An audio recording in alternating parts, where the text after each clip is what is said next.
Hi, hello, welcome to a very new video of Bio Ocean. And ഇന്ന് നമ്മളുടെ Kerala set exam 60 days ചാലഞ്ചിൻ്റെ പുതിയൊരു video ആയിട്ടാണ് വന്നിരിക്കുന്നത്. വളരെ ഈസി ആയിട്ടുള്ള ഇക്കോളജി റിലേറ്റഡ് ആയിട്ടുള്ളൊരു ടോപ്പിക്കാണ്. സ്ക്രീനിൽ കാണാൻ സാധിക്കുന്ന പോലെ food chain and food web അതാണ് നമ്മൾ ഇന്ന് പഠിക്കുന്നുണ്ടായിരിക്കുക. എല്ലാവർക്കും ഓൾമോസ്റ്റ് അറിയുന്നതാണ് ഒരു ടോപ്പിക്ക്. അപ്പോൾ ഇത്തിരി സിമ്പിൾ ആയിട്ടുള്ളൊരു ടോപ്പിക്കായിട്ടാണ് കേട്ടോ വന്നിരിക്കുന്നത്. എനിവേ ടോപ്പിക്ക് ഫുള്ളായിട്ട് മനസ്സിലാക്കാൻ വേണ്ടിയിട്ട് ലാസ്റ്റ് വരെ വീഡിയോ കാണാനായിട്ട് ശ്രമിക്കുക. നമുക്ക് മെല്ലെ സ്റ്റാർട്ട് ചെയ്യാം. ഫസ്റ്റ് നമ്മൾ ഫുഡ് ചെയിൻ വെച്ചിട്ടാണ് സ്റ്റാർട്ട് ചെയ്യാൻ വേണ്ടി പോകുന്നത്. അപ്പോൾ ഫുഡ് ചെയിൻ എന്ന് പറഞ്ഞാലുണ്ടല്ലോ, ഏറ്റവും ആദ്യം നമുക്ക് ഫുഡ് ചെയിൻ്റെ ഒരു ഡെഫിനേഷൻ നോക്കാം. The transfer of food energy through a sequence of eating and being eaten by the organisms in an ecosystem is termed as the food chain എന്ന് വെച്ചാൽ, അപ്പോൾ ഒരു ഫുഡ് എനർജി ട്രാൻസ്ഫർ ചെയ്യുന്ന പരിപാടിയാണ് നമ്മൾ ഈ ഫുഡ് ചെയിൻ എന്ന് പറഞ്ഞിട്ട് വിളിക്കുന്നത്. ഇവിടെ ഒരുപാട് ഓർഗാനിസംസ് മറ്റു പല ഓർഗാനിസംസിനെ കഴിക്കുന്നുണ്ട്. ചിലവർ എന്ത് ചെയ്യുന്നുണ്ട്, കഴിക്കപ്പെടുന്നുണ്ട്. ദാറ്റ് മീൻസ് ഞാനിപ്പോൾ ഒരു ഓർഗാനിസത്തിനെ കഴിക്കുന്നുണ്ട്, എന്നെ കഴിക്കാനും ഓർഗാനിസംസ് ഉണ്ടായിരിക്കും. അത്തരത്തിലുള്ളൊരു ഇൻട്രാക്ഷനെയാണ് നമ്മൾ ഫുഡ് ചെയിൻ എന്ന് വിളിക്കുക. അല്ലെങ്കിൽ ഒരു ഫുഡ് റിലേറ്റഡ് ആയിട്ടുള്ള ഒരു ലീനിയർ റിലേഷൻഷിപ്പ്, അതിനെയും നമ്മൾക്ക് ഫുഡ് ചെയിൻ എന്ന് പറഞ്ഞിട്ട് വിളിക്കാൻ പറ്റും. അങ്ങനെ കുറച്ച് ഫുഡ് ചെയിൻസ് ആണ് ഇവിടെ കൊടുത്തേക്കുന്നത്. Grass hopper, frog, snake, eagle, അങ്ങനെ ഒരെണ്ണം കൊടുത്തിട്ടുണ്ട്. ദാറ്റ് മീൻസ് ഗ്രാസ് അല്ലെങ്കിൽ ഒരു പ്ലാന്റിലായിരിക്കും എപ്പോഴും ഒരു ഫുഡ് ചെയിൻ സ്റ്റാർട്ട് ചെയ്യുന്നുണ്ടായിരിക്കുക. ഗ്രാസിനെ കഴിക്കുന്നവരാണ് ഗ്രാസ് ഹോപ്പേഴ്സ്. ഗ്രാസ് ഹോപ്പറിനെ ഫ്രോഗ് കഴിക്കും, ഫ്രോഗിനെ സ്നേക്ക് കഴിക്കും, സ്നേക്കിനെ ഈഗിൾ കഴിക്കും. സിമിലർലി ട്രീയിൽ സ്റ്റാർട്ട് ചെയ്യുന്നവരുണ്ട് നോക്കിയേ, ട്രീനെ ഫ്രൂട്ട് ഈറ്റിംഗ് ബേർഡ്സ് കഴിക്കും, ട്രീനകത്തുള്ള ഫ്രൂട്ടിനെ. ഓക്കെ, പിന്നെ ആ ബേർഡ്സിനെ ഈഗിൾ കഴിക്കും. അത്തരത്തിൽ പിന്നെ പ്ലാന്റ്സിനെ ഡിയർ കഴിക്കുന്നു, ഡിയറിനെ ലയൺ കഴിക്കുന്നു. ഈ തൊട്ട് മുകളിൽ ഞാനിപ്പോൾ വായിച്ച 3 ഉണ്ടാവും നമ്മളെ സാധാരണ കരയിൽ കാണുന്ന ടൈപ്പ് ഓഫ് ഫുഡ് ചെയിൻസ് ആണ്. ഇനി 4ാമതൊരെണ്ണം മിസ് എഴുതിയേക്കുന്നത് കണ്ടല്ലോ, അത് വെള്ളത്തിൽ കാണുന്ന അല്ലെങ്കിൽ അക്വാട്ടിക് ആയിട്ടുള്ള ഒരു ഹാബിറ്റാറ്റിൽ കാണുന്ന ഒരു ഫുഡ് ചെയിനാണ്. Phytoplankton, zooplankton, small fish, big fish, human beings. Phytoplankton അറിയാമായിരിക്കും. പ്ലാന്റ് ലൈക്ക് ആയിട്ടുള്ള പ്ലാങ്ക്ടൺസിനെയാണ് നമ്മൾ ഫൈറ്റോപ്ലാങ്ക്ടൺസ് എന്ന് പറഞ്ഞിട്ട് വിളിക്കുക. സൂ പ്ലാങ്ക്ടൺ എന്ന് പറഞ്ഞാൽ അനിമൽ ലൈക്ക് ആയിട്ടുള്ള പ്ലാങ്ക്ടൺസ് ആണ്. അപ്പോൾ ഫൈറ്റോപ്ലാങ്ക്ടനെ കഴിക്കുന്നവർ സൂ പ്ലാങ്ക്ടൺസ് ആണ്. സൂ പ്ലാങ്ക്ടനെ ചെറിയ മത്സ്യങ്ങൾ കഴിക്കും, ചെറിയ മത്സ്യങ്ങൾ വലിയ മത്സ്യങ്ങൾ കഴിക്കും, വലിയ മത്സ്യത്തിനെ ഹ്യൂമൻ ബീങ്സ് കഴിക്കും. ഇങ്ങനെയാണ് ഫുഡ് ചെയിൻ വരിക. അപ്പോൾ ഒരുപാട് ജീവികൾ മറ്റുള്ള ജീവികളെ കഴിക്കുന്ന തരത്തിലുള്ള ഒരു ലീനിയർ റിലേഷൻഷിപ്പിനെ നമ്മൾക്ക് ഫുഡ് ചെയിൻ എന്ന് പറഞ്ഞിട്ട് വിളിക്കാൻ സാധിക്കും. പിടികിട്ടിയോ? ഓക്കെ. ഇനിയത്തെ കാര്യം എന്താണെന്ന് വെച്ച് കഴിഞ്ഞാൽ, ഇപ്പോൾ ഫുഡ് ചെയിനിൽ ഓരോ ഓർഗാനിസത്തിനും അതിൻ്റേതായിട്ടുള്ള പൊസിഷൻ ഉണ്ട്. ഇപ്പോൾ ഞാൻ പറഞ്ഞില്ലേ, ഒരു പ്ലാന്റ് വെച്ചിട്ടായിരിക്കും എപ്പോഴും സ്റ്റാർട്ട് ചെയ്യുന്നത് എപ്പോഴും പ്ലാന്റില്ല. പ്ലാന്റിനെ പിടിച്ചിട്ട് 2ാമതോ 3ാമതോ ഒന്നും എനിക്ക് വെക്കാൻ പറ്റത്തില്ല. അപ്പോൾ അതുപോലെ ഓരോ ഓർഗാനിസത്തിനും അതിൻ്റേതായിട്ടുള്ള ഒരു പൊസിഷൻ ഉണ്ട്. ആ പൊസിഷനെ നമ്മൾ ട്രോഫിക് ലെവൽ എന്ന് പറഞ്ഞിട്ട് വിളിക്കും. ആൻഡ് ഓരോ ട്രോഫിക് ലെവലിലും എത്രമാത്രം ലിവിങ് മാറ്റർ ആണോ ഉള്ളത്, amount of living matter at any level, any trophic level, അതിനെയാണ് നമ്മൾ സ്റ്റാൻഡിങ് ക്രോപ്പ് അല്ലെങ്കിൽ സ്റ്റാൻഡിങ് ബയോമാസ് എന്ന് പറഞ്ഞിട്ട് വിളിക്കുക. അപ്പോൾ ഓരോ ട്രോഫിക് ലെവലിലും ഒരു നിശ്ചിത അമൗണ്ടിൽ ലിവിങ് മാറ്റർ ഉണ്ടായിരിക്കും. ആൻഡ് അങ്ങനെ ലിവിങ് മാറ്ററിൻ്റെ അളവിന് നമ്മൾ സ്റ്റാൻഡിങ് ക്രോപ്പ് എന്നോ സ്റ്റാൻഡിങ് ബയോമാസ് എന്നോ പറഞ്ഞിട്ട് വിളിക്കും. ഇനി നമ്മളുടെ ചുറ്റുമുള്ള ഓർഗാനിസംസിനെ നമ്മൾക്ക് 3ആയിട്ട് ഡിവൈഡ് ചെയ്യാൻ പറ്റും: പ്രൊഡ്യൂസേഴ്സ്, കൺസ്യൂമേഴ്സ് ആൻഡ് ഡീകമ്പോസേഴ്സ്. അപ്പോൾ പ്രൊഡ്യൂസർ എന്ന് പറഞ്ഞു കഴിഞ്ഞാൽ ഭക്ഷണം സ്വന്തമായിട്ട് ഉൽപ്പാദിപ്പിക്കുന്നവരെ പ്രൊഡ്യൂസർ എന്ന് വിളിക്കും. പ്രൊഡ്യൂസറിനെ ഡിപ്പെൻഡ് ചെയ്ത് ജീവിക്കുന്നവരാണ് കൺസ്യൂമേഴ്സ്. ആൻഡ് ഡെഡ് ആയിട്ടുള്ള സാധനങ്ങളൊക്കെ കൺസ്യൂം ചെയ്ത് ജീവിക്കുന്നവരാണ് ഡീകമ്പോസേഴ്സ്. ഈ പ്രൊഡ്യൂസേഴ്സ് എന്ന് പറഞ്ഞാൽ തന്നെ ഏറ്റവും കൂടുതൽ നമ്മൾ പറയുന്നത് പ്ലാന്റ്സിനെയാണ്. പ്ലാന്റ്സിന് സ്വന്തമായിട്ട് ഫോട്ടോസിന്തസിസിൽ കൂടെ ഫുഡ് ഉണ്ടാക്കാൻ പറ്റുന്നതുകൊണ്ട് അവർ പ്രൊഡ്യൂസേഴ്സിന്റെ കാറ്റഗറിയിൽ പെടും. പ്രൊഡ്യൂസേഴ്സിനെ വേണമെങ്കിൽ പ്രൈമറി പ്രൊഡ്യൂസർ എന്ന് പറഞ്ഞിട്ട് വിളിക്കാം. സെക്കൻഡറി പ്രൊഡ്യൂസർ എന്ന് പറഞ്ഞിട്ടൊരു ഒരു കോൺസെപ്റ്റ് ഇല്ല. അപ്പോൾ അതുകൊണ്ട് ചുമ്മാ പ്രൊഡ്യൂസർ എന്ന് പറഞ്ഞാലും പ്രൈമറി പ്രൊഡ്യൂസർ എന്ന് പറഞ്ഞാലും പ്രശ്നമില്ല. അപ്പോൾ എല്ലാ പ്ലാന്റ്സും പ്രൊഡ്യൂസേഴ്സ് ആണ്. അപ്പോൾ അവരുടെ കയ്യിലാണ് ഏറ്റവും കൂടുതൽ എനർജി ഉണ്ടാവുക. കാരണം അവർ ഫുഡ് ഉണ്ടാക്കി ഫോട്ടോസിന്തസിസിൽ കൂടെ അവരുടെ കയ്യിൽ huge amount of energy create ചെയ്തിട്ടുണ്ടായിരിക്കും. അപ്പോൾ അതുകൊണ്ട് തന്നെ എല്ലാ ഫുഡ് ചെയിനിൻ്റെയും ഏറ്റവും ആദ്യത്തെ ട്രോഫിക് ലെവലിൽ അസൈൻ ചെയ്യപ്പെടുന്നത് എപ്പോഴും ഈ പ്ലാന്റ്സ് ആണ്. ഇനി അത് കഴിഞ്ഞ് പ്ലാന്റ്സിനെ കഴിക്കുന്ന കുറച്ച് പേരുണ്ട്. പ്ലാന്റ് ഈറ്റേഴ്സ് എന്ന് വിളിക്കും, അല്ലെങ്കിൽ ഹെർബിവോഴ്സ് എന്ന് പറഞ്ഞിട്ട് വിളിക്കും. അവരാണ് കൺസ്യൂമേഴ്സ് എന്ന് പറഞ്ഞിട്ട് വിളിക്കുക. അപ്പോൾ പ്ലാന്റ്സിനെ കഴിക്കുന്നവർ നമ്മൾ പ്രൈമറി കൺസ്യൂമേഴ്സ് എന്ന് പറഞ്ഞിട്ട് വിളിക്കും. അപ്പോൾ എപ്പോഴും ഈ ഹെർബിവോഴ്സ് അല്ലെങ്കിൽ പ്ലാന്റ് ഈറ്റേഴ്സ് അല്ലെങ്കിൽ പ്രൈമറി കൺസ്യൂമേഴ്സ് ആയിരിക്കും ഒരു ഫുഡ് ചെയിനിൻ്റെ സെക്കൻഡ് ട്രോഫിക് ലെവൽ കമ്പോസ് ചെയ്യുന്നുണ്ടായിരിക്കാം. ഇനി തേർഡ് ആണ് കാർണിവോഴ്സ് അല്ലെങ്കിൽ സെക്കൻഡറി കൺസ്യൂമേഴ്സ് എന്നാണ് നമ്മൾ പറയുക.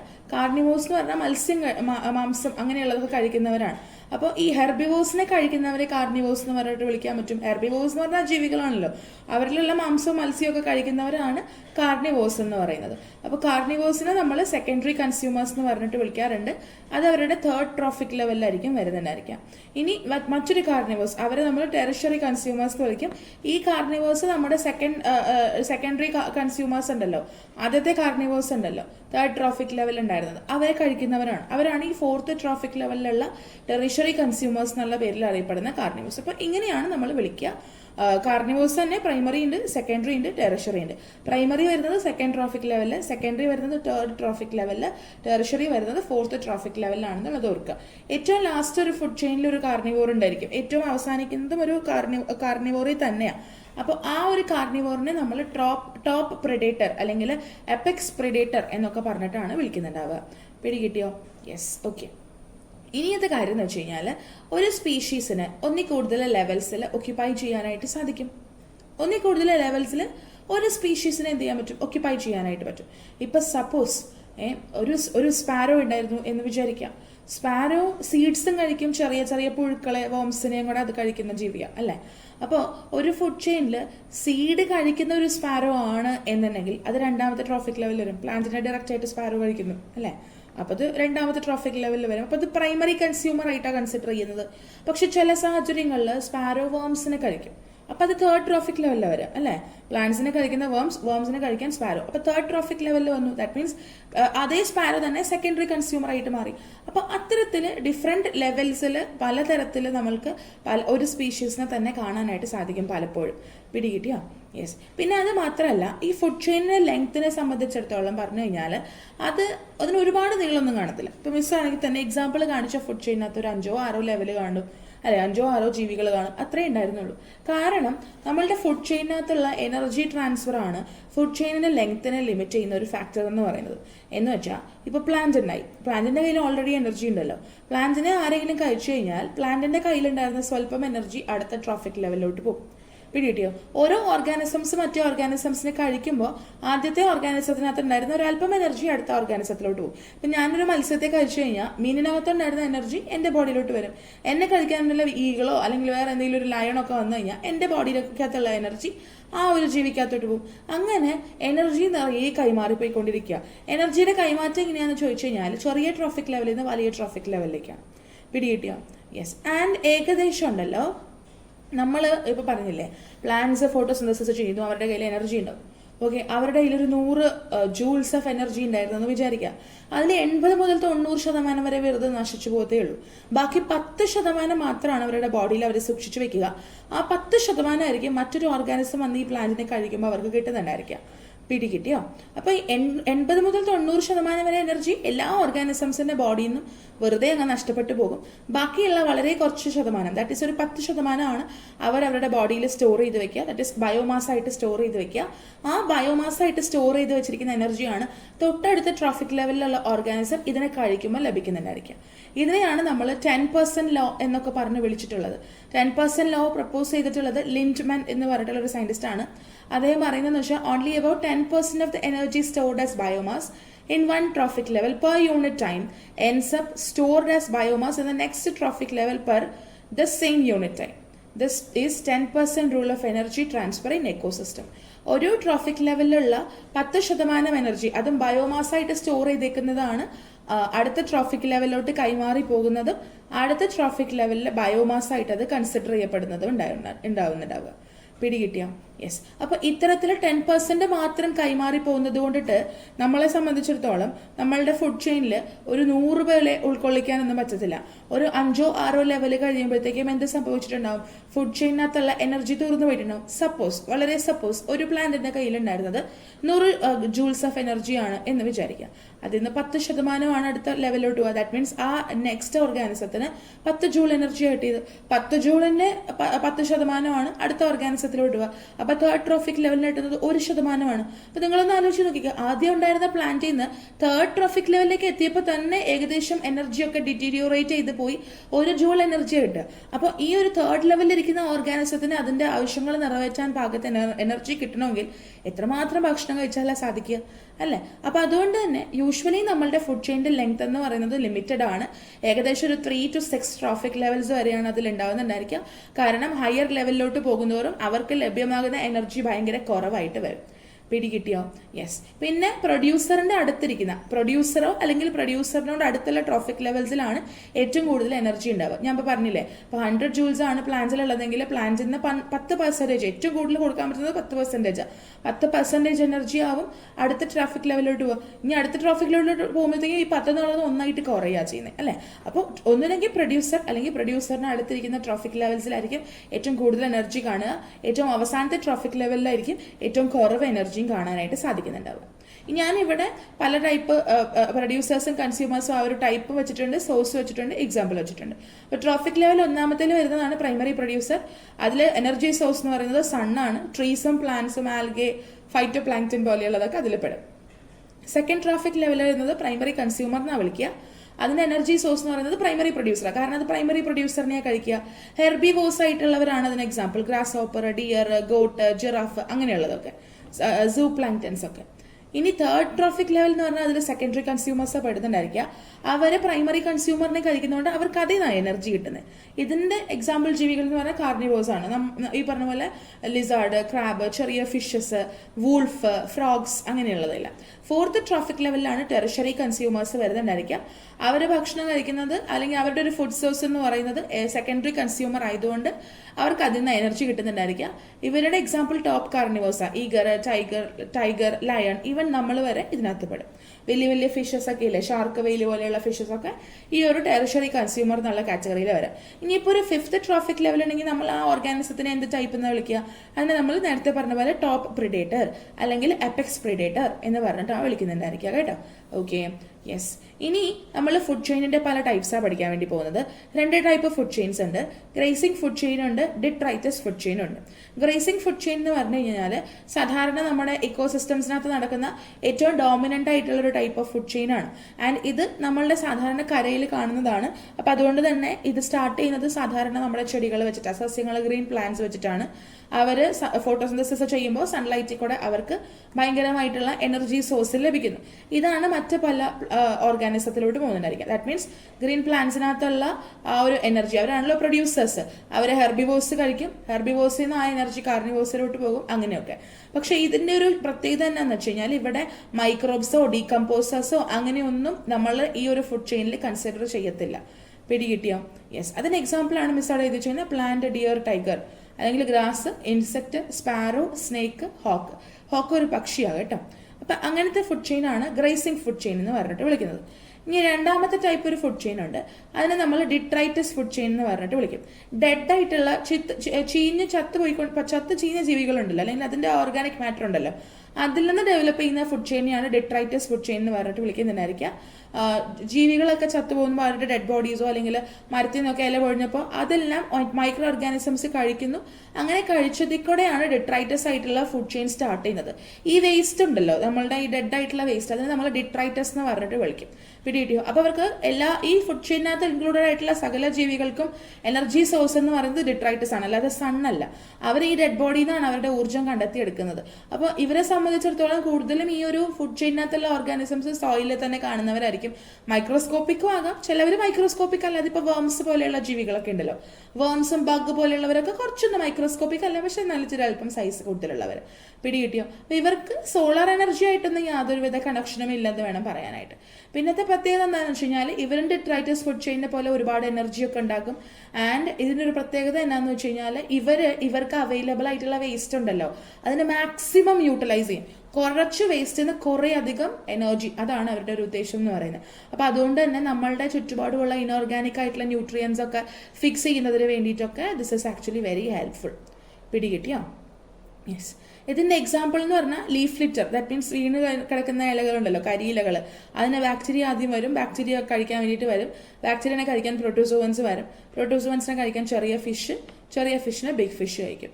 ഇതൊരു എക്സാമ്പിൾ. അതല്ലെന്നുണ്ടെങ്കിൽ നമുക്ക് പറയാൻ പറ്റുന്നതെന്ന് വെച്ചാൽ ഇപ്പോൾ ലീഫ് എല്ലാം കൂടെ അവിടെ കിടക്കുന്നുണ്ടായിരുന്നു, അത് കഴിക്കാൻ വേണ്ടിയിട്ട് ചെറിയ പ്രാണികൾ വന്നു, പ്രാണികളെ കഴിക്കാൻ വേണ്ടിയിട്ട് ലൈക്ക് ബേർഡ്സ് വന്നു. അതും ഇതുപോലെ തന്നെ ഡിട്രൈറ്റസിൻ്റെ ഒരു ഫുഡ് ചെയിനിൽ കൺസിഡർ ചെയ്യപ്പെടാവുന്നത് ഒന്നാണ് കേട്ടോ. ഓക്കെ, അപ്പോൾ ഇതാണ് 2 ടൈപ്പ് ഫുഡ് ചെയിൻ, ഗ്രേസിങ്ങും അതുപോലെ ഡിട്രൈറ്റസും. അപ്പോൾ ഇവരുടെ ഡെഫിനിഷൻസും അങ്ങനെ കുറച്ച് ഫീച്ചേഴ്സ് വെച്ചിട്ട് ഞാൻ ഇതിനൊരു ഡിഫറൻസിയേഷൻ കൊടുത്തിട്ടുണ്ട്.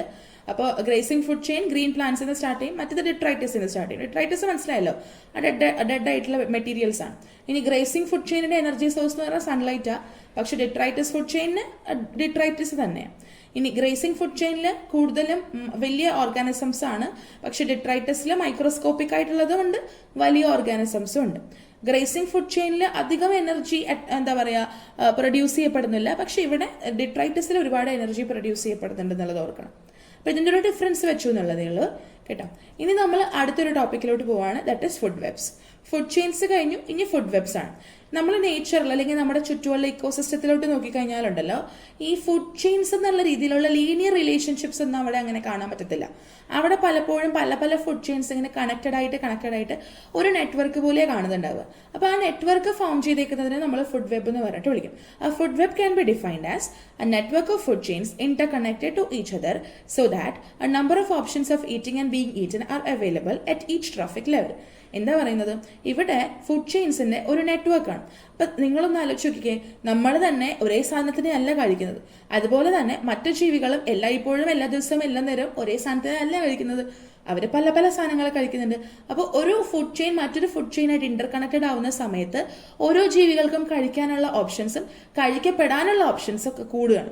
പ്രേ കണ്ടെത്താനും അവർക്ക് പ്രിഡേറ്റ് ചെയ്യപ്പെടാനുള്ള ഓപ്ഷൻസ് ഒക്കെ എന്ത് ചെയ്യാണ്, കൂടുന്നു എന്നുള്ളതാണ് മനസ്സിലാക്കേണ്ടത്. ഇപ്പം എനിക്കാണെങ്കിൽ തന്നെ ഒരു ഫുഡ് ചെയിൻ ആകുമ്പോൾ ഇപ്പം സപ്പോസ് എനിക്ക് കഴിക്കാനായിട്ട് കൗ ആണുള്ളത് എന്ന് വിചാരിക്കൂ, ഗ്രാസ്, കൗ, ഹ്യൂമൻസ് അങ്ങനെയുള്ളൊരു ഫുഡ് ചെയിൻ ആയിരുന്നു എന്ന് വിചാരിക്കാം. അപ്പോൾ ഫുഡ് ചെയിനിൽ വരുമ്പോൾ ലിമിറ്റഡ് ആണ് എൻ്റെ ഓപ്ഷൻസ്. എനിക്ക് ആകെ കൗവിനെ മാത്രമേ കഴിക്കാൻ പറ്റുള്ളൂ. ഗ്രാസ് എനിക്ക് കഴിക്കാം, അല്ലെങ്കിൽ പ്ലാന്റ്സ് എനിക്ക് കഴിക്കാം, എന്നാലും അതൊരു ഫുഡ് ചെയിൻ ആകുമ്പോഴത്തേക്കും കൗ മാത്രമല്ല, അതുപോലെയുള്ള മറ്റൊരുപാട് ജീവികൾ എനിക്ക് കഴിക്കാനുള്ള ഓപ്ഷൻസ് ആയിട്ട് മാറുകയാണ്. അപ്പോൾ ഒരുപാട് ഓപ്ഷൻസ് പ്രൊവൈഡ് ചെയ്യുന്നൊരു സിസ്റ്റമാണ് ഈ ഫുഡ് വെബ്. അപ്പോൾ അതുകൊണ്ട് തന്നെ നമ്മുടെ ഇക്കോ സിസ്റ്റത്തിൽ കാണാൻ സാധിക്കുന്നുണ്ടായിരിക്കുക ഫുഡ് വെബ്സ് ആയിരിക്കും. ആൻഡ് ഏറ്റവും ആദ്യം ഈ ഫുഡ് വെബിന്റെ ഐഡിയ പറഞ്ഞു തന്നിട്ടുള്ള സയന്റിസ്റ്റിന്റെ പേരാണ് മിസ് അവിടെ എഴുതി വെച്ചേക്കുന്നത്, ചാൾസ് എൽട്ടൺ. ചാൾസ് എൽട്ടൺ ആണ് ഏറ്റവും ആദ്യം ഫുഡ് വെബിന്റെ ഐഡിയ പറഞ്ഞത്. പക്ഷെ അദ്ദേഹം ഫുഡ് വെബ് എന്നൊരു വാക്കല്ല കൊണ്ടുവന്നത്, ഫുഡ് സൈക്കിൾ എന്നുള്ളൊരു വാക്കാണ് പറഞ്ഞത് കേട്ടോ. ഇനി 1927 അദ്ദേഹം പറഞ്ഞു, ഫുഡ് ചെയിൻസ് എന്ന് പറഞ്ഞു കഴിഞ്ഞാലുണ്ടല്ലോ അധികം ലെങ്ത് ഒന്നും ഇല്ലല്ലോ, പക്ഷെ ഈ ഫുഡ് ചെയിൻസ് 4-5 ഒക്കെ കൂട്ടിച്ചേർത്തിട്ട് നമുക്ക് എന്ത് ചെയ്യാൻ പറ്റും, അത് ലിങ്ക് ചെയ്ത് ഹുക്ക് ചെയ്ത് ഫുഡ് വെബ്സൈറ്റ് കൺസിഡർ ചെയ്യാൻ പറ്റും എന്നൊക്കെ പറഞ്ഞത് 1927 ആയി കഴിഞ്ഞപ്പോഴത്തേക്കുമാണ്. അപ്പോൾ ഈ സ്പീഷീസിന്റെ ഇടയിലുള്ള ഈറ്റിംഗ് ഹാബിറ്റ്സിനെ ഡിനോട്ട് ചെയ്യുന്ന ഡെപിക്ട് ചെയ്യുന്ന ഒരു റിലേഷൻഷിപ്പാണ് ശരിക്കും പറഞ്ഞാൽ ഫുഡ് വെബ്. ഫീഡിംഗ് ഹാബിറ്റ്സ് ആണ് അത് കാണിക്കുന്നുണ്ടായിരിക്കുക. പിടികിട്ടിയോ? ആൻഡ് അത് മാത്രമല്ല, ഫുഡ് വെബ്സ് സിമ്പിൾ ആയിട്ടുള്ളതുണ്ട്, കോംപ്ലെക്സ് ആയിട്ടുള്ളതുണ്ട്. കോംപ്ലെക്സ് ഫുഡ് വെബ്സ് എന്ന് പറഞ്ഞു കഴിഞ്ഞാൽ എത്രത്തോളം ഡൈവേഴ്സിറ്റി ഉള്ള ഒരു ഫുഡ് ചെയിൻ ആണോ അതിൽ കണക്ട് ചെയ്തേക്കുന്നത് അതിനനുസരിച്ചിരിക്കും. ചെറിയ സിമ്പിൾ ആയിട്ടുള്ള ഫുഡ് ചെയിൻസ് ആണെങ്കിൽ അത്ര കോംപ്ലെക്സ് ഇല്ലാത്ത ഫുഡ് വെബ്സ് ഉണ്ടാവും. ഭയങ്കര വലിയ ഫുഡ് ചെയിൻസ് ഒക്കെ ആണെങ്കിൽ അതിന് വലിയ കോംപ്ലെക്സ് ആയിട്ടുള്ള ഫുഡ് വെബ്സ് ഉണ്ടാവും. അങ്ങനെ ആൻഡ് ഈ ഫുഡ് വെബ്സിനെ ഡിപ്പെൻഡ് ചെയ്യുന്ന 2 ഫാക്ടേഴ്സ് ഉണ്ട്. ആ 2 ഫാക്ടേഴ്സ് നമ്മൾ ഇനി നോക്കാൻ വേണ്ടി പോകുന്നത്. First one, length of the food chain. ഞാൻ നേരത്തെ പറഞ്ഞ പോലെ ഓരോ ഓർഗാനിസം എങ്ങനെയാണോ അതിന്റെ ഫുഡ് ഹാബിറ്റ്സ് എങ്ങനെയാണോ അതാണ് ഫുഡ് ചെയിനിന്റെ ലെങ്ത്തിനെ ഡിറ്റർമൈൻ ചെയ്യുക. അപ്പോൾ വ്യത്യസ്തമായിട്ടുള്ള ഫുഡ് ഹാബിറ്റ്സ് ഉള്ളവരാണെങ്കിൽ വലിയൊരു ഫുഡ് ചെയിൻ ഉണ്ടാവും, അതിന് വലിയൊരു ഫുഡ് വെബ് നമുക്ക് ഉണ്ടാക്കിയെടുക്കാൻ പറ്റും. ഇനി അതല്ല, നമ്മളുടെ മറ്റൊരു ഫാക്ടർ എന്ന് പറഞ്ഞു കഴിഞ്ഞാൽ ഓൾട്ടർനേറ്റീവ്സ് അറ്റ് ഡിഫറെന്റ് ട്രാഫിക് ലെവൽസിന് ഫുഡ് ചെയിൻ. അപ്പോൾ കുറേ ഓൾട്ടർനേറ്റീവ്സ് അവൈലബിൾ ആണ് എന്നുണ്ടെങ്കിൽ പലപ്പോഴും അത് കുറച്ചുകൂടെ വിപുലമാക്കാനായിട്ട് ഹെൽപ്പ് ചെയ്യും അല്ലേ. അപ്പോൾ ഈ നമ്മൾ പറഞ്ഞില്ലേ ഇന്റർ കണക്റ്റഡ് ആണെന്ന് പറയാമല്ലോ. അപ്പോൾ ഇന്റർ കണക്റ്റഡ് ആയിട്ടുള്ള ഒരു അവസ്ഥയിൽ പൊതുവെ കൂടുതൽ ഓൾട്ടർനേറ്റീവ്സ് ഉണ്ടായിരിക്കും. ആൻഡ് ഓഷ്യനിലൊക്കെയാണ്, കടലിലൊക്കെ ഉണ്ടെന്നുണ്ടെങ്കിൽ വളരെ കോംപ്ലക്സ് ആയിട്ടുള്ള ഒരുപാട് ഓർഗാനിസംസ്, ഡൈവേഴ്സ് ഓർഗാനിസംസ് ഒക്കെയുള്ള ഫുഡ് വെബ്സ് ഒക്കെ കാണാൻ പറ്റുമെന്നാണ് പറയുന്നത്. പിടികിട്ടിയോ? യെസ്. ഇനിയൊരു കുഞ്ഞു കാര്യം കൂടെ, types of food webs. 3 type food webs ആണ് അമേരിക്കൻ സുവോളജിസ്റ്റ് ആയിട്ടുള്ള റോബർട്ട് പൈനെ പറഞ്ഞിട്ടുള്ളത്. 1980 അദ്ദേഹം റോബർട്ട് പൈനെ എന്ന് പറഞ്ഞിട്ടുള്ള സയന്റിസ്റ്റ് ടൈപ്സ് പറഞ്ഞിട്ടുള്ളത്. ആരാണ് ഫുഡ് വെബിന്റെ ഒരു ഐഡിയ കൊണ്ടുവന്നത്? Charles Elton. അയാൾ മറന്നു പോകാൻ പാടില്ല. ഫുഡ് വെബുകളുടെ ഡിഫറെന്റ് ടൈപ്സ് കൊണ്ടുവന്നത് റോബർട്ട് പൈനെയാണ് 1980. അതിൽ ഏറ്റവും ആദ്യത്തേതാണ് കണക്റ്റഡ്നെസ് ഫുഡ് വെബ് എന്ന് പറയുന്നത്. ഇവിടെ ഈ ഫുഡ് വെബ് ഡെപിക്ട് ചെയ്യുന്നതെന്ന് വെച്ച് കഴിഞ്ഞാൽ ഒരു ഫുഡ് വെബിനകത്തുള്ള പല പല സ്പീഷീസ് ഉണ്ടല്ലോ, അവർ തമ്മിലുള്ള ഒരു ലിങ്കേജ് ആണ്. ഒരു ഫുഡ് വെബാണ്, അവരിൽ പല പല സ്പീഷീസ് ഉണ്ടായിരിക്കും. ഇതിൻ്റെയൊക്കെ ഇടയിലുള്ളൊരു ലിങ്കേജിനെയാണ് കണക്റ്റഡ്നെസ് ഫുഡ് വെബ് കാണിക്കുന്നുണ്ടായിരിക്കുക. അപ്പോൾ ഈ ഒരു ഫുഡ് വെബിനെ നമ്മൾ ടോപ്പോളജിക്കൽ ഫുഡ് വെബ്സ് എന്നും കൂടെ പറഞ്ഞിട്ട് വിളിക്കും. അപ്പോൾ ഒരു ട്രോഫിക് ലെവലിൽ എന്തെങ്കിലും തരത്തിലുള്ള ഇൻട്രാക്ഷൻ നടക്കുന്നുണ്ടോ ഇല്ലയോ എന്നൊക്കെയുള്ളത് ഈ ഒരു ഫുഡ് വെബ് കാണിച്ചു തരും. പക്ഷെ എത്ര സ്ട്രെങ്ത് ഉള്ളതാണ് ആ ഇൻട്രാക്ഷൻ എന്നുള്ളതൊന്നും മനസ്സിലാക്കി തരില്ല കേട്ടോ. അങ്ങനെയൊന്നുമില്ല, ജസ്റ്റ് നമ്മളുടെ ആ ഒരു ഇൻട്രാക്ഷൻ ഉണ്ടോ ഇല്ലയോ എന്ന് മാത്രം, ആബ്സെൻസ് ഓർ പ്രസൻസ് മാത്രമാണ് ഇത് ഡിനോട്ട് ചെയ്യുന്നുണ്ടായിരിക്കുക. അപ്പോൾ ടോപ്പോളജിക്കൽ ആയിട്ടുള്ള ഫുഡ് വെബ്സിനെ നമുക്ക് വേണമെങ്കിൽ സ്റ്റാറ്റിക് ഫുഡ് വെബ്സ് എന്നും കൂടെ പറഞ്ഞിട്ട് എന്ത് ചെയ്യാൻ പറ്റും, വിളിക്കാനായിട്ട് സാധിക്കും. ഓക്കെ അല്ലേ. ഇനി രണ്ടാമത്തെ food web, that is energy flow food web. ഇത് ശരിക്കും പറഞ്ഞു കഴിഞ്ഞാൽ ഒരു സ്പീഷീസിന് അടുത്ത സ്പീഷീസിലോട്ട് എത്രത്തോളം എനർജിയാണ് പാസ് ചെയ്ത് പോകുന്നത് എന്നുള്ളതാണ് കാണിക്കുന്നുണ്ടായിരിക്കുക. അപ്പോൾ ഈ പറഞ്ഞ പോലെ ഒരു റിസോഴ്സ് ഉണ്ടല്ലോ, എനർജി സോഴ്സ് ഉള്ള ഒരു ഓർഗാനിസം ഉണ്ടായിരിക്കും, അതിനെ കൺസ്യൂം ചെയ്യുന്നവരുണ്ടായിരിക്കും. അപ്പോൾ എത്രത്തോളം ക്വാണ്ടിറ്റിയിലാണ് ഇവർ തമ്മിൽ കണക്ഷൻസ് ഉള്ളത്, എത്രത്തോളം എനർജിയാണ് ഈ റിസോഴ്സിൽ നിന്ന് കൺസ്യൂമറിലോട്ട് പോയിട്ടുള്ളത് എന്നൊക്കെയുള്ളത് നമുക്ക് കാണാനായിട്ട് പറ്റും. പിടികിട്ടിയോ? അപ്പോൾ ഒരുപാട് നല്ല തിക്കായിട്ടുള്ള റിലേഷൻഷിപ്പ് ആണെങ്കിൽ നമ്മൾ അതിനെ കാണിക്കാൻ വേണ്ടി തിക്കായിട്ടുള്ള ആരോ മാർക്സ് യൂസ് ചെയ്യും. അതല്ല ഒരുപാട് എനർജി ഒന്നും കിട്ടാത്ത ഒരു റിലേഷൻഷിപ്പ് ആണെന്നുണ്ടെങ്കിൽ സ്ലെൻഡർ ആയിട്ടുള്ള നേരിയ ആരോ മാർക്സ് വെച്ചിട്ടായിരിക്കും കാണിക്കുക. അപ്പോൾ ആരോ മാർക്സിന് വണ്ണം ഉണ്ടോ ഇല്ലയോ എന്നുള്ളത് അനുസരിച്ചിട്ട് നമുക്ക് മനസ്സിലാക്കാൻ പറ്റും ഇവർ തമ്മിൽ ഭയങ്കര കണക്ഷൻസ് ഒക്കെ ഉണ്ടോ ഇല്ലയോ എന്നൊക്കെ ഉള്ളത്. പിടികിട്ടിയോ? ലാസ്റ്റ് ഫുഡ് വെബാണ് ഫങ്ഷണൽ വെബ്സ്. ഇതിനെ ഇൻട്രാക്ഷൻ ഫുഡ് വെബ്സ് എന്ന് പറഞ്ഞിട്ട് വിളിക്കും. അപ്പോൾ അതെന്താണെന്ന് വെച്ച് കഴിഞ്ഞാൽ ഒരു കമ്മ്യൂണിറ്റിനെ സംബന്ധിച്ചിടത്തോളം അതിനൊരു സ്പീഷീസ് മാത്രമല്ല വേണ്ടത്, ഒരുപാട് സ്പീഷീസ് വേണം. അപ്പോൾ ഓരോ സ്പീഷീസിൻ്റെയും ഇമ്പോർട്ടൻസിനെ റെപ്രസെൻ്റ് ചെയ്യുന്ന തരത്തിൽ ഉള്ള ഒരു ഫുഡ് വെബുകളാണ് ഇവിടെ പ്രത്യേകിച്ച് ഉൾക്കൊള്ളുന്നത്. അപ്പോൾ അതുവഴിയായിട്ട് സ്പീഷീസുകളുടെ പോപ്പുലേഷനുകൾ തമ്മിലുള്ള ബന്ധത്തിനെ പറ്റിയിട്ടും ആ ഒരു ഇൻറ്റഗ്രിറ്റീനെ പറ്റിയിട്ടൊക്കെയുള്ള കാര്യങ്ങൾ ഈ ഫങ്ഷണൽ ഫുഡ് വെബ്സിൽ കൂടെ നമുക്ക് എന്ത് ചെയ്യാൻ പറ്റും, മനസ്സിലാക്കാനായിട്ട് സാധിക്കും. ആൻഡ് അതിൻ്റെ എല്ലാത്തിൻ്റെ ഒരു പിക്ചർ മിസ് ഇവിടെ വെച്ചിട്ടുണ്ട്, കണ്ടോ? കണക്റ്റഡ്നെസ് ഫുഡ് വെബ് എന്ന് പറഞ്ഞാൽ ജസ്റ്റ് കണക്ഷൻസ് കാണിക്കുന്നതാണ്. എനർജി ഫ്ലോയിൽ ചിലത് ഡാർക്ക് ആയിട്ട് നിങ്ങൾക്ക് കാണാൻ പറ്റുന്നുണ്ട്, ചിലർക്ക് സ്ലെൻഡർ ആയിട്ടാണ് തോന്നുന്നത്. അപ്പോൾ ആ ഒരു എനർജിയുടെ ആ ഒരു ലെവൽ നിങ്ങൾക്ക് മനസ്സിലാക്കാൻ പറ്റും.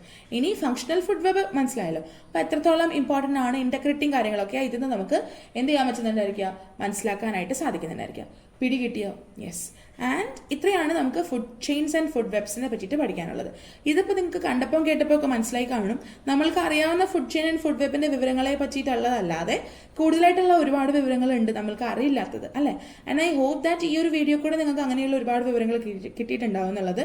And I hope that this video was helpful and understandable ആയിരുന്നു എന്ന് തോന്നുന്നുണ്ടെങ്കിൽ ലൈക്ക്, ഷെയർ ആൻഡ് സബ്സ്ക്രൈബ് ചെയ്യുക. എന്തെങ്കിലും ഡൗട്ട്സ് സജഷൻസ് ഒക്കെ ഉണ്ടെങ്കിൽ കമന്റ് ബോക്സിലൂടെയോ ഡിസ്ക്രിപ്ഷൻ ബോക്സിൽ എൻ്റെ മെയിൽ ഐഡിയും സോഷ്യൽ മീഡിയ ഐഡീസ് ഒക്കെ പ്രൊവൈഡ് ചെയ്തിട്ടുണ്ട്, അതിൽ കൂടെ നിങ്ങൾക്ക് എന്നെ കോൺടാക്ട് ചെയ്യാവുന്നതാണ്. ഇത്രയും കാര്യങ്ങളാണ് മെയിനായിട്ട് നിങ്ങൾക്ക് പഠിക്കാനുള്ളത്. യൂഷ്വലി നമ്മൾക്ക് ഈ ഫുഡ് ചെയിൻ ഫുഡ് വെബ് എന്നുള്ള ക്വസ്റ്റ്യൻസ് വരുമ്പോൾ ഒരു ഓർഗാനിസം തന്നിട്ട് അത് ഏത് കാറ്റഗറിയിലാണ് വരിക, ഏത് ട്രോഫിക് ലെവലിലാണ് വരിക, അത്തരത്തിലുള്ള ക്വസ്റ്റ്യൻസാണ് ചോദിക്കൽ. അല്ലെങ്കിൽ ഏത് ഒരു ഫുഡ് ചെയിൻ തന്നിട്ട് ഇത് ഏത് ടൈപ്പ് ഫുഡ് ചെയിനാണ്, ഒരു ഫുഡ് വെബ് തന്നിട്ട് ഇത് ഏത് ഫുഡ് വെബാണ്, ആ പിക്ചർ തന്നിട്ട് ഏത് ഫുഡ് വെബാണ്, അത്തരത്തിലുള്ള ക്വസ്റ്റ്യൻസ് പ്രതീക്ഷിച്ചിട്ട് വേണം നിങ്ങൾ എക്സാമിന് പോകാനായിട്ട്, കേട്ടോ? യെസ്. അപ്പോൾ ഇന്ന് നമ്മൾ ഇക്കോളജി റിലേറ്റഡ് ആയിട്ടുള്ള ഒരു ടോപ്പിക് കംപ്ലീറ്റ് ചെയ്തു. ആൻഡ് ഇനി വീണ്ടും നമ്മൾ ഇക്കോളജി റിലേറ്റഡ് ആയിട്ടുള്ള ബാക്കി ടോപ്പിക്സ് ഒക്കെ കംപ്ലീറ്റ് ചെയ്യുന്നതായിരിക്കും. Anyway stay tune for that. എല്ലാ ദിവസവും പറയുന്ന പോലെ നിങ്ങളുടെ ഫ്രണ്ട്സ് ആൻഡ് ഫാമിലിയിലുള്ളവർക്ക് നമ്മളുടെ വീഡിയോസ് ഒക്കെ ഒന്ന് ഷെയർ ചെയ്ത് കൊടുക്കുക. അത് ഈക്വലി രണ്ടുപേർക്കും ബെനിഫിഷ്യൽ ആയിരിക്കും. ആൻഡ് മിസ് ഇന്ന് ഇവിടെ വെച്ച് വൈൻഡപ്പ് ചെയ്യാണ് കേട്ടോ. അപ്പോൾ അടുത്തൊരു വീഡിയോയിൽ പുതിയൊരു ടോപ്പിക്കായിട്ട് മിസ് വീണ്ടും വരുന്നതായിരിക്കും. അതുവരെ God bless you. Thank you so much for watching.